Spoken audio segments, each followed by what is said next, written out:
Terima kasih pemirsa, Anda masih bersama kami dalam Breaking News MNC News dan saya akan ajak kembali atau Anda kembali ke gedung KPU Komisi Pemilihan Umum Republik Indonesia untuk melihat seperti apa jalannya persiapan dari penetapan nomor urut parpol 2020 yang akan berlaga dalam kontestasi politik 2024.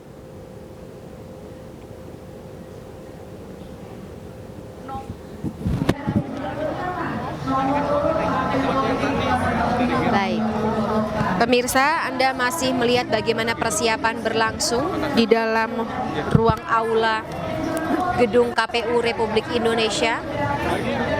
Beberapa partai politik sudah menempati kursi masing-masing untuk bersama menyaksikan seperti apa penetapan parpol dan beserta nomor urutnya dalam pemilu 2024 mendatang. Beberapa partai memang sudah resmi mengatakan masih ingin memakai nomor urut dalam pemilu 2019. Baik pemirsa, saat ini Anda melihat Ketua Umum PKB Muhaimin Iskandar atau yang biasa disapa dengan Caimin menyatakan atau memberikan pernyataan di depan awak media. Kita punya pengurus muda-muda sehingga pemilih muda yang punya kekuatan dan jumlah besar menjadi andalan PKB. Tapi dengan melihat jumlah 17 partai yang sudah ditetapkan KPU tadi gimana saya? Ya, persaingan pasti ketat.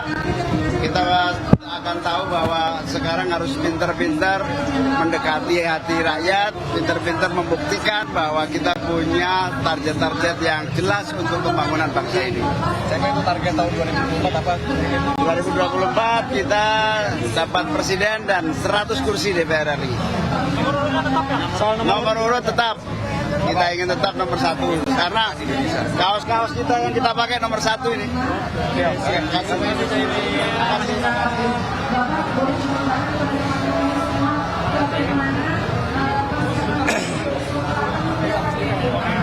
Dan satu bersama dengan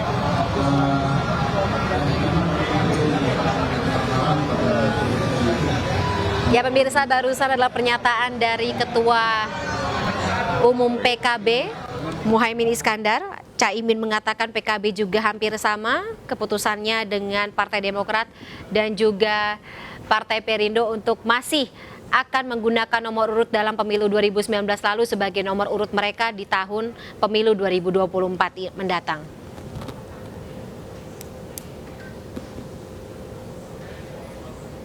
Baik, pemirsa, kita akan lanjutkan kembali dialog bersama dengan para narasumber yang sudah bergabung atau sebelumnya juga ada satu narasumber dari DPP Partai Perindo yang sudah bergabung bersama kami. Kali ini saat ini kami kembali ditemani oleh Pangi Syarwi Caniago selaku Direktur Eksekutif Foxpol Center Research and Consulting untuk sama-sama berdialog bersama dengan saya dan juga Bang Effendi Syahputra. Bang Effendi juga masih bersama kami ya? Siap. Masih standby. Asik Bang. Oke, tapi saya ke Mas Pangi terlebih dahulu. Mas Pangi, tampaknya sebagian besar parpol atau partai politik ini masih ingin memakai nomor urut mereka yang ada di tahun pemilu 2019 di tahun 2024 mendatang. Kira-kira kalau dari kacamata atau perspektif Mas Pangi, apakah ini akan berdampak cukup signifikan pada hasil pemilu 2024 juga? Iya, tentu saja nomor urut itu menjadi hal yang bisa penting, bisa tidak penting ya. Tetapi kalau kemudian ada hari ini partai politik yang Mas Pangi mungkin bisa sambil ada lihat partai kamera. politik hari ini yang cenderung justru ingin mempertahankan nomor urut lama, terutama partai yang lolos di parlemen, berarti kan jelas bahwa nomor urut itu menjadi penting. Kalau misalnya mereka tidak ngotot mempertahankan nomor lama, berarti nomor urut tidak menjadi relevan, tidak menjadi penting. Nah, kenapa kemudian misalnya seperti Perindo nomor 9, Nasdem kemudian ada PKB nomor 1, kemudian PDIP nomor 3. Nah, itu mungkin ada dua alasan, bisa karena memang mereka melihat nomor keberuntungan ya, feng shui-nya kelihatan mana yang nomor berkah lah, nomor berkah, yang nomor cuan membawa angin segar terhadap partainya. Atau ada juga yang kemudian ingin mencoba ya nomor-nomor yang belum ada bisa mereka dapatkan. Tetapi yang jelas partai yang non parlemen tentu harus dikocok ulang kan, termasuk partai yang baru, kocok ulang kembali. Tapi saya sebetulnya Kalau bicara berdasarkan equality representatif, tentu mestinya kocok ulang semua karena pengalaman dari pemilu kita, mohon maaf ya, 2000 sepanjang ada pemilu kita, ini sejarah yang nomor partai tidak dikocok ulang. Nah, saya tidak tahu, mungkin ada beberapa alasan. Pertama, misalnya alat peraga itu bisa kepakai lagi, Mbak Fani. Kemudian penghematan anggaran misalnya. Kemudian nomor-nomor itu yang sudah diingat oleh publik, misalnya PDIP nomor 3, nomor 1 PKB dan Gerindra nomor 2. Gerindra nomor 2, mungkin itu nomor yang kemudian tidak terlalu sulit mengkampanyekan kembali karena sudah dianggap familiar. Yang kedua adalah tentu saja ini menjadi penting ya, nomor urut ini sebetulnya bagian dari bagaimana kemudian masyarakat publik untuk menilai, melihat partai mana yang akan mereka pilih. Terutama dalam kampanye misalnya Mbak Fani, kan ada simbol-simbol yang mungkin 3 jari, ada 2 jari, ada 1, ada misalnya macam-macam. Itu kan mempermudah juga ketika mereka kampanye. Yang kedua begini, kalau saya mencermati bahwa apakah penting nomor urut atau tidak. Kalau misalnya di dalam pembentukan nomor caleg saja, itu kan nomor urut 1 menentukan misalnya. Mereka akan memperebutkan kursi nomor 1. Betul. Nah, kalau di dalam partai memang orang kan akan cenderung memilih 2 hal, Mbak Fani. Pertama adalah memilih partai, yang kedua orang memilih calegnya. Tapi sekarang kan kekuatan figur tokoh atau calegnya itu lebih dominan ketimbang daripada kekuatan partainya. Oh gitu. Jadi orang pilih nama atau pilih partai kan. Nah, cenderung di Indonesia karena partai ID kita baru 13,2%, orang lebih punya linkage, keterikatan kepada calegnya.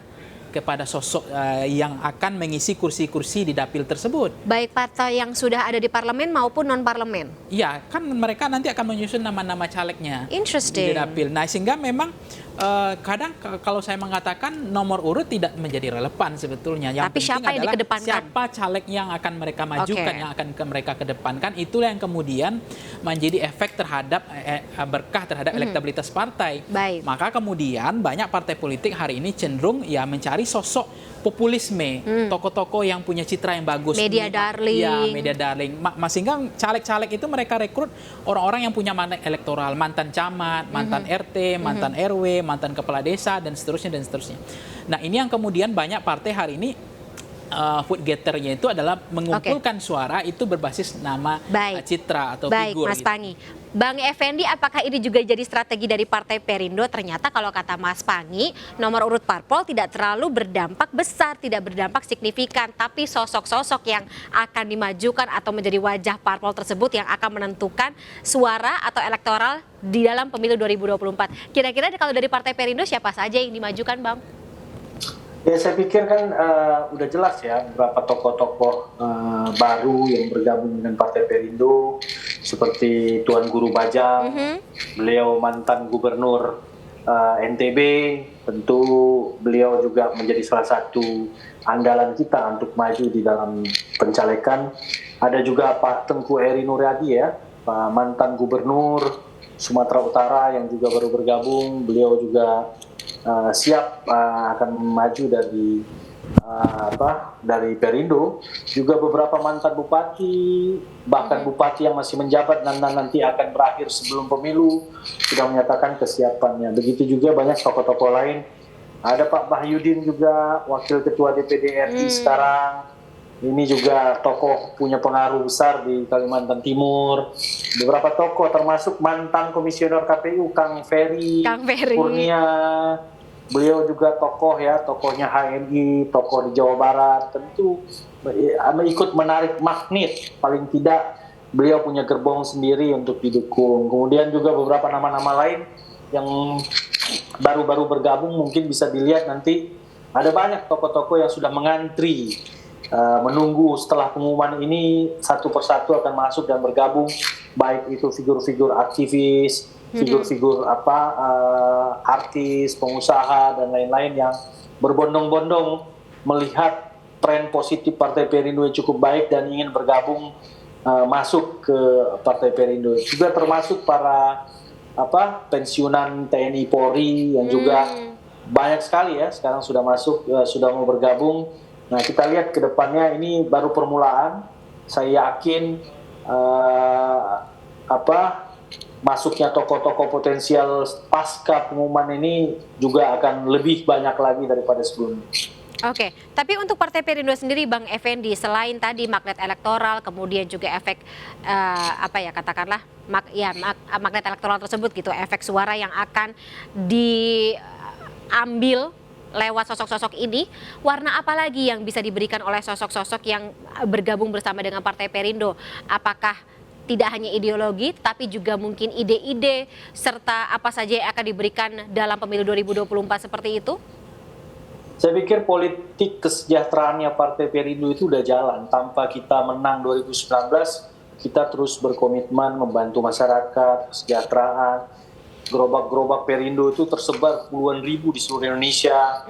Terus ambulan-ambulan terus menyala di mana-mana. Kita terus membantu melakukan program-program pemberdayaan masyarakat, menaikkan kelas UMKM yang ada di Indonesia. Fondasi platform dasar partai kita kan politik kesejahteraan, bagaimana meningkatkan kesejahteraan masyarakat dengan program-program UMKM tepat guna. Itu aja yang terus kita lakukan.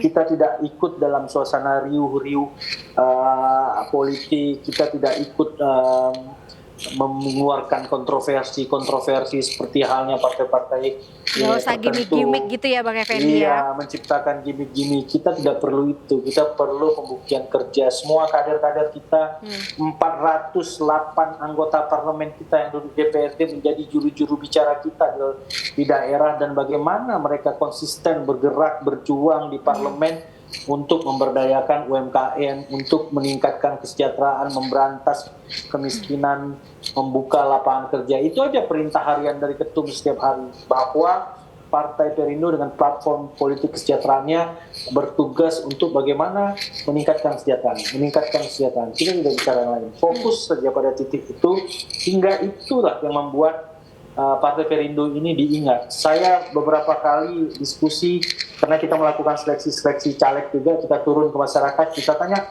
kenapa memilih nyalek dari Perindo, kenapa memilih masuk Partai Perindo? Selalu jawaban mereka adalah bahwa Partai Perindo konsisten, terus turun walaupun tidak lolos di parlemen DPR RI, tapi ada terus, nggak setelah pemilu itu redup, terus bekerja. Oke. Baik, dan salah satu faktor yang akan atau concern yang juga akan concern utama dari Partai Perindo sendiri adalah bagaimana untuk melewati batas atau ambang batas parliamentary threshold tersebut kan. Nah, untuk Mas Panggi sendiri, kira-kira ambang batas PT atau parliamentary threshold di tahun 2024 ini akan berpengaruh seperti apa gitu bagi strategi yang akan dijalankan oleh partai-partai yang non-parlemen khususnya. Dan dinyatakan sebagai peserta pemilu, itu sudah langkah maju ya, angin segar bagi partai tersebut.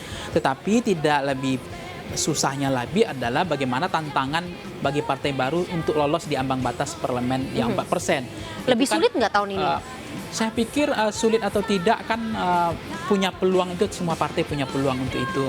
Bahkan partai-partai lama pun ada kemungkinan tersingkir. Dalam riset kita misalnya Voxpol Center itu ada seperti Partai PAN, kemudian ada Partai P3, ada potensi yang tidak lolos di ambang batas parlemen. Nah, ada potensi di situ bisa dimanfaatkan oleh wilayah pertempuran itu, bisa irisan suara itu bisa diambil oleh partai seperti Perindo, partai baru-baru gitu ya.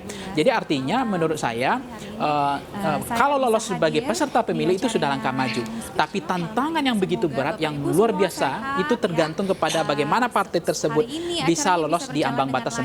Nah, pertama langkahnya apa? Pertama adalah mereka harus punya memang tokoh yang menjadi magnet elektoral yang saya sampaikan tadi. Begini Mbak Fani, untuk mencari caleg di tingkat provinsi, kabupaten, kota itu tidak terlalu sulit. Karena apa? Karena mereka tidak kena oleh pasal Undang-Undang Ambang Batas Parlemen Threshold. Kalaupun suara mereka besar, ya banyak, mereka dipastikan ada kepastian. Kan ada harapan mereka untuk menjadi anggota DPRD kabupaten kota. Bukti hari ini Perindo kan banyak anggota DPRD kabupaten kota dan provinsinya. Tapi kalau untuk DPR RI, mereka tentu bicara harapan. Ini lolos nggak partainya? Nah, kalau nggak lolos partainya, anggaplah suaranya mereka besar, misalnya secara pribadi. Tapi kalau partai nggak lolos, itu kan ada ketidakpastian. Nah, bagaimana kemudian saya melihat Partai Perindo hari ini memberikan harapan itu, kepastian itu. Terbukti misalnya, banyak yang hari ini sudah antri tokoh-tokoh nasional seperti Mahyudin, TGB. Itu adalah simpul magnet elektoral yang bisa mengumpulkan, karena mereka adalah tokoh berpengaruh, punya efek itu. Kita tahu misalnya TGB jadi win-win solution juga ya. Nah, ketika memang win-win solution ya, tetap ketika memang sudah mulai banyak yang memberikan, mereka bergabung itu Mbak Fani, ya pasti ada harapan. Nggak mungkin dong mereka bergabung kalau tidak ada harapan. Nah, artinya mereka meyakini bahwa partai-partai baru, Baik. terutama seperti Perindo ini adalah punya Baik. potensi Mas Pangi. bisa lolos di ambang batas parlemen. Mas Pangi, saya minta maaf saya terpaksa harus memotong Mas Pangi karena kita akan kembali ke gedung KPU Republik Indonesia untuk melihat jelang atau momen-momen jelang pengundian nomor urut parpol. Nanti kita sambung lagi ya dialognya Mas Pangi dan juga Bang Effendi, tetap bersama kami.